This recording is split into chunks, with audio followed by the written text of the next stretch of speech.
Cassie Monroe was a name synonymous with truth, justice, and fearlessness. For nearly 2 decades, she was a trusted voice in investigative journalism, the woman who exposed corruption, uncovered scandals, and held power to account. But behind the accolades and polished on-air persona, Cassie was hiding a dark secret, one that would shatter her reputation and end in tragedy. How does someone like Cassie, celebrated for her integrity, cross the very lines she once swore to defend? How does a life built on exposing the truth unravel into betrayal, obsession, and murder? This is the story of how a respected journalist became the subject of the very kind of crime she once sought to expose. Before we dive into this shocking tale of love, lies, and justice gone wrong, make sure to like this video and subscribe to Inspector Stan. This is a story you don't want to miss. Cassie Monroe, 42, was a force to be reckoned with in the world of investigative journalism. Fearless, relentless, and deeply committed to exposing the truth, she had built a career out of tackling high-profile cases that others wouldn't dare touch. As the host of Inside Justice, a top-rated investigative show, and the author of several best-selling true crime books, Cassie had become a household name. To the public, she was the epitome of ethical journalism, a beacon of truth in a world filled with deception. At her side was 45-year-old Daniel Monroe, her husband of 15 years. A corporate attorney with a sterling reputation, Daniel was as brilliant as he was principled. Early in Cassie's career, he had been her rock, guiding her through the legal challenges of investigative reporting and offering unwavering support. Together, they were the perfect match, a power couple admired for their shared success and seemingly unshakable bond. Their lives seemed pulled from the pages of a glossy magazine. A beautiful townhouse in New York, vacations in the French Riviera, and regular appearances at elite charity galas painted the picture of a life most could only dream of. To the outside world, Cassie and Daniel had it all: love, success, and a shared commitment to making the world a better place. But appearances can be deceiving. Behind the facade of their enviable life lay a marriage that was quietly crumbling. Cassie's career, once a source of pride for Daniel, had become a source of contention. Long nights spent chasing stories, endless travel, and her relentless pursuit of the truth left little room for their relationship.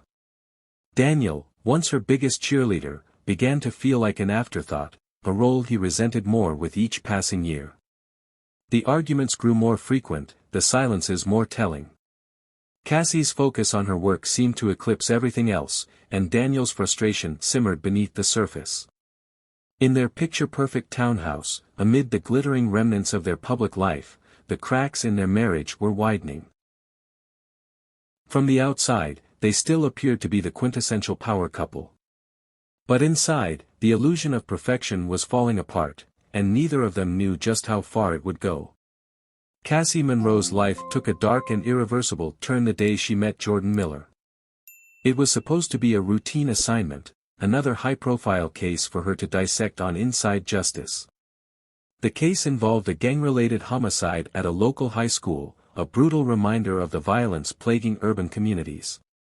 Cassie was there to interview students, teachers, and parents, hoping to shed light on the broader issues at play. That's when she met him. Jordan Miller was an 18-year-old senior with striking good looks and a magnetic presence that immediately caught her attention. Unlike the other students, who seemed nervous or guarded in front of the camera, Jordan was calm, self-assured, and articulate. He spoke passionately about the dangers of growing up in his neighborhood, the challenges he'd faced, and his dreams of escaping it all to become a filmmaker. There was something about him, his raw charisma, his vulnerability, that resonated with Cassie. Maybe it was the way he reminded her of the passion and drive she had once felt as a young journalist, before her career became a relentless grind. Or maybe it was the way he looked at her, as though she were the most important person in the room. At first, their interactions were professional. Cassie offered him advice on pursuing a career in media, shared contacts from her network, and even praised his potential during interviews. But as the weeks went on, their relationship began to blur the lines of mentorship. Jordan started texting her outside of work, asking for advice and opening up about his troubled home life. He confided in her about his struggles with an absent father, a mother who worked long hours, and the financial hardships that left him feeling trapped. Cassie, already feeling isolated in her deteriorating marriage, found herself drawn to Jordan's vulnerability. She convinced herself she was just helping him, offering him the guidance and support he clearly lacked at home. But it didn't stop there. Their late-night conversations grew more personal, more intimate. Cassie found herself looking forward to his texts, his calls, and the way he made her feel seen in a way Daniel no longer did. Jordan, in turn, began to idolize her, not just as a mentor, but as something more. What started as a professional connection quickly spiraled into something much darker. The first time they met outside of work, it was under the pretense of discussing Jordan's future. They met at a quiet cafe on the edge of the city, away from prying eyes. Cassie told herself it was harmless, but the way she dressed that day, the way she hung on his every word, told a different story. That meeting led to another, and then another, until they stopped pretending there was anything innocent about their connection. Their affair became all-consuming. Cassie, a woman who had built her career on discipline and control, was now driven by reckless passion. She began sneaking away from work to meet Jordan in hotels, buying him expensive gifts, and funding his growing appetite for luxury. Jordan, who had spent his life struggling to make ends meet, reveled in the attention and the newfound access to wealth. But it wasn't just about the money. For Jordan, Cassie represented a way out of the life he hated. She was powerful, successful, and willing to give him anything he asked for. And for Cassie, Jordan was an escape from the monotony of her crumbling marriage and the relentless pressures of her career. He made her feel alive, reckless, and untouchable. The more time she spent with Jordan, the more distant she became from Daniel. Their arguments, once about her workaholic tendencies, now centered on her absences, her secrecy, and her lack of interest in their life together. Cassie dismissed his concerns, telling herself that he wouldn't understand, that he couldn't give her what she needed. But there was one problem. Jordan's desires weren't easily satisfied. The gifts, the fancy dinners, and the hotel stays were just the beginning.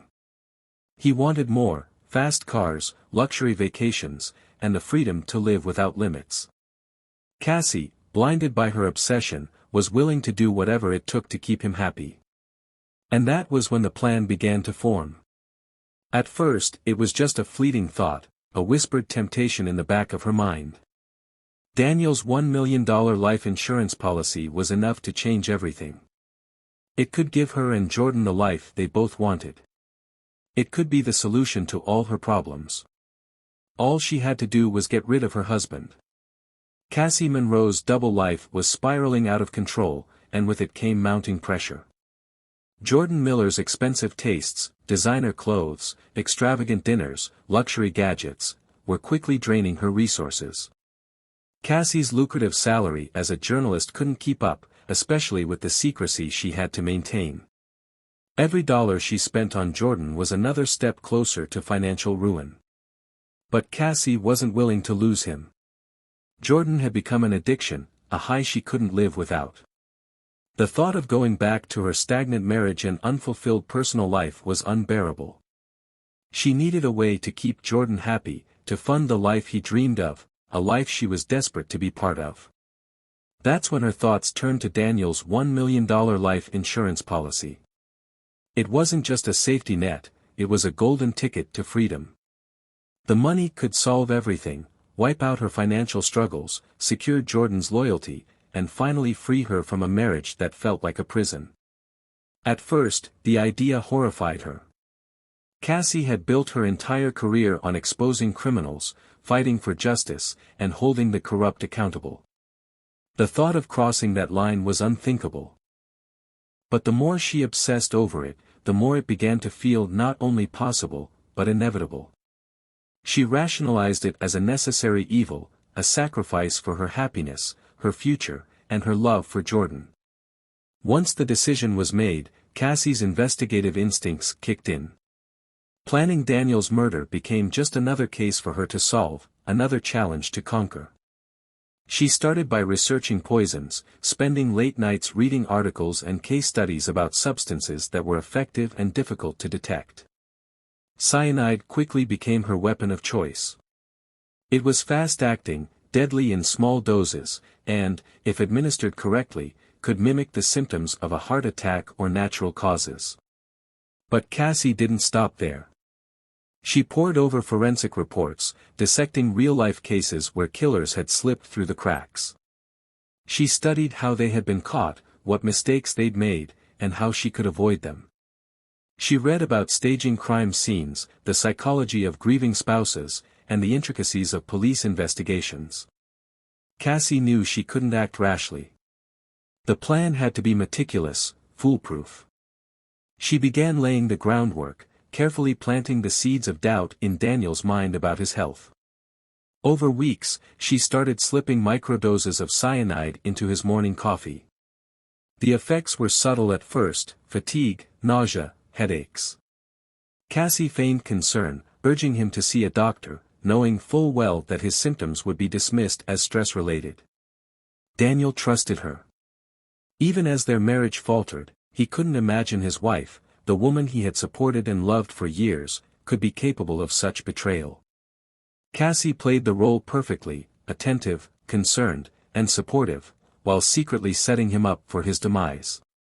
Every step of the plan was calculated.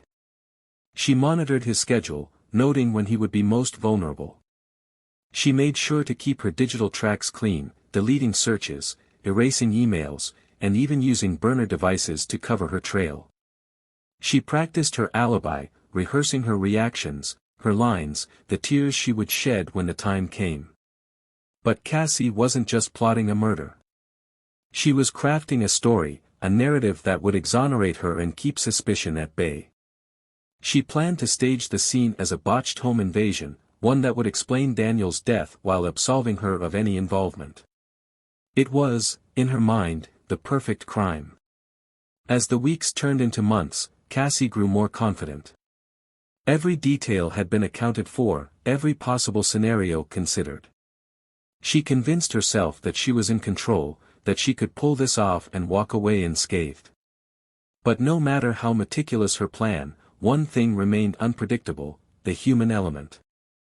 Cassie may have been a master storyteller, but real life had a way of unraveling even the best-laid plans. And soon, she would learn that some secrets are impossible to keep buried.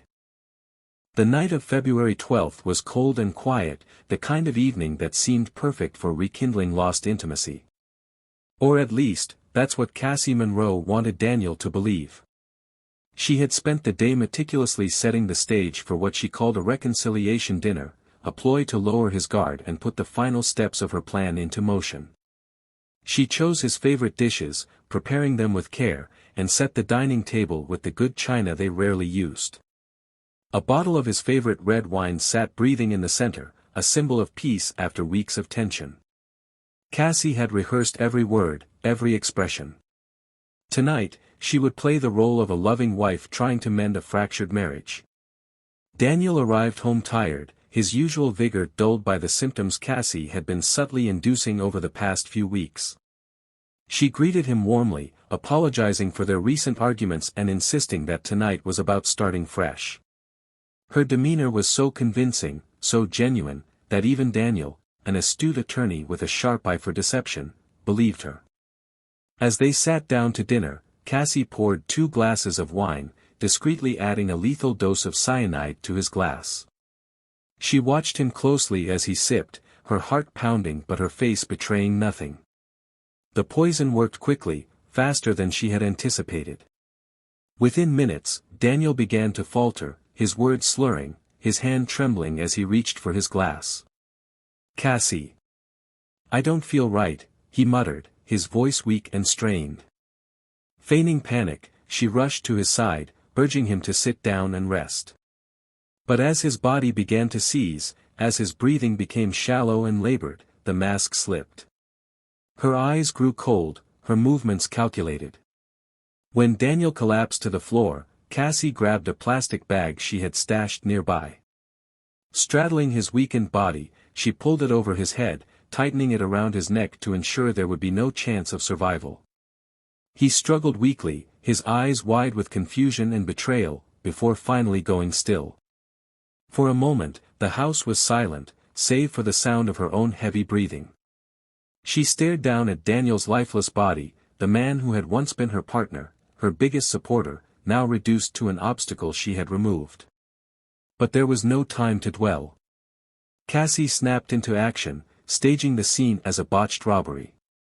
She smashed a window in the living room with a crowbar she'd hidden earlier, scattering broken glass across the floor. She overturned furniture, pulling down a lamp and rifling through drawers to create the appearance of a hasty intruder searching for valuables.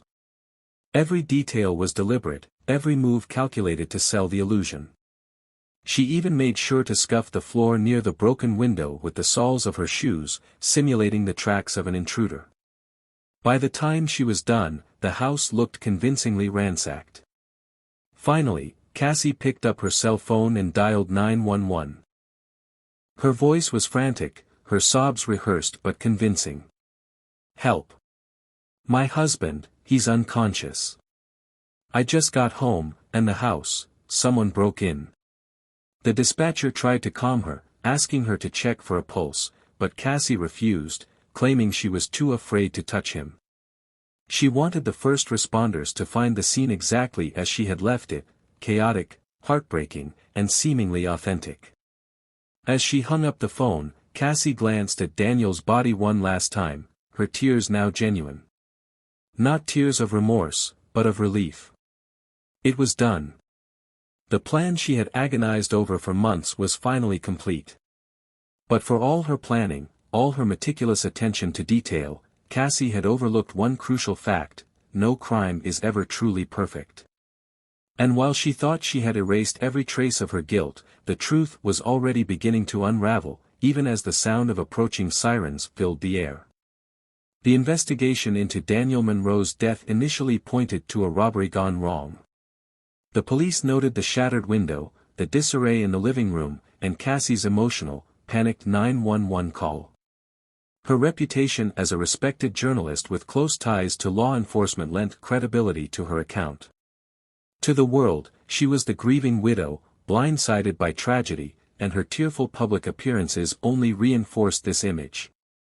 Media outlets amplified her narrative, portraying her as a woman seeking justice for her beloved husband. Friends and colleagues rallied around her, offering support and sympathy. But something about the case didn't sit right with the detectives. The crime scene, upon closer examination, seemed too neatly chaotic. The broken window didn't show signs of a forced entry, and while furniture and drawers were overturned, nothing of real value appeared to have been taken. Jewelry, electronics, and cash remained untouched. The detectives began to wonder if the robbery was staged. Their suspicions grew when Cassie filed a claim on Daniel's $1 million life insurance policy just days after his death. Though not entirely unusual, the timing raised eyebrows. The insurance company flagged the claim for review, prompting investigators to dig deeper into Cassie's finances. The first major red flag emerged when detectives uncovered a series of bank transfers from Cassie to Jordan Miller. Tens of thousands of dollars had been sent to the high school senior in the weeks following Daniel's death. When confronted, Jordan initially claimed the money was a gift for helping him pursue his filmmaking dreams. However, under pressure, his story began to crack. He admitted to an affair with Cassie and revealed the shocking truth behind their relationship. Jordan confessed that Cassie had promised him a life of luxury, funded by Daniel's life insurance payout. She had assured him that the plan to kill her husband was foolproof and that their future together was secure. Detectives now had a motive, but they needed more evidence to connect Cassie directly to the murder. Digital forensic analysis provided the smoking gun. On Cassie's work laptop, investigators found searches for undetectable poisons for humans, how much cyanide is lethal, and how to stage a home invasion. The toxicology report on Daniel's body confirmed that cyanide had been present in his system at the time of death, directly tying her to the crime. The original assumption that Daniel had died of suffocation during the supposed robbery was now disproven. The final piece of evidence was discovered when detectives traced a purchase of cyanide to an online supplier. The order was placed under a fake name, but the delivery address led back to Cassie. Combined with Jordan's confession, the financial transactions, and the toxicology report, the case against her was airtight. As the truth unraveled, Cassie's carefully constructed facade began to crumble. The woman who had once been lauded for uncovering the secrets of others now found herself exposed. Every detail of her plan, the poisoning, the staged crime scene, the lies to cover her tracks, came to light. The very skills she had used to expose corruption and deception were now evidence of her own calculated betrayal. What began as a perfectly orchestrated plan to escape her marriage and fund her new life was falling apart. Cassie's life, once defined by control and precision, was now spiraling into chaos. The truth she had worked so hard to hide was now undeniable, and the walls were closing in. The trial of Cassandra Monroe became a nationwide spectacle, drawing massive media attention and public fascination. Cameras flashed relentlessly as the once revered journalist was escorted into the courtroom, her polished confidence replaced by an unsettling fragility. Every detail of the case was scrutinized by analysts, reporters, and armchair detectives, all eager to dissect the fall of a woman who had built her career on exposing crime. The prosecution wasted no time painting Cassie as a manipulative and cold-blooded killer. They detailed her meticulous planning, her affair with Jordan Miller, and her ultimate betrayal of the principles she once championed. To the jury, they presented a woman driven by greed and obsession, willing to sacrifice her husband's life for money and a fantasy of youth and passion. Every piece of evidence, the toxicology report, her incriminating internet searches, the financial transactions, and Jordan's testimony, was laid out like a damning puzzle that formed a picture of Cassie's guilt. Jordan Miller was the star witness, his testimony shocking even those who had followed the case closely. Taking the stand, he recounted the beginning of their affair, Cassie's promises of a luxurious life together, and the chilling moment she revealed her plan to kill Daniel. His voice wavered as he described how Cassie had assured him that everything would work out, that no one would ever suspect her.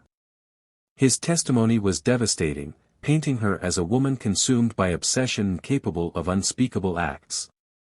Cassie's defense team, meanwhile, attempted to shift the narrative. They argued that she was not a cold-blooded killer but a victim of her own emotional vulnerabilities. They claimed she had been manipulated by Jordan's charm and desperation, drawn into a relationship that clouded her judgment. They tried to frame the murder as a spontaneous act of passion, not a calculated crime. But Cassie's time on the stand sealed her fate. The composed, authoritative presence that once commanded audiences on her television show was nowhere to be found. Instead, she appeared nervous and evasive, her carefully crafted answers unraveling under cross-examination. The prosecution highlighted the contradictions in her statements, exposing her lies and dismantling her credibility. Her arrogance, believing she could outsmart the system she had spent years navigating, was laid bare for all to see. In their closing arguments, the prosecution described Cassie as the ultimate hypocrite, a woman who built her career on seeking justice but betrayed everything she claimed to stand for. They reminded the jury of Daniel's suffering, the calculated nature of the crime, and the utter lack of remorse she had shown. The defense, in contrast, pleaded for leniency, emphasizing the emotional turmoil that had led her down this dark path. After just 5 hours of deliberation, the jury returned with their verdict, guilty of first-degree murder. Gasps rippled through the courtroom as the decision was read.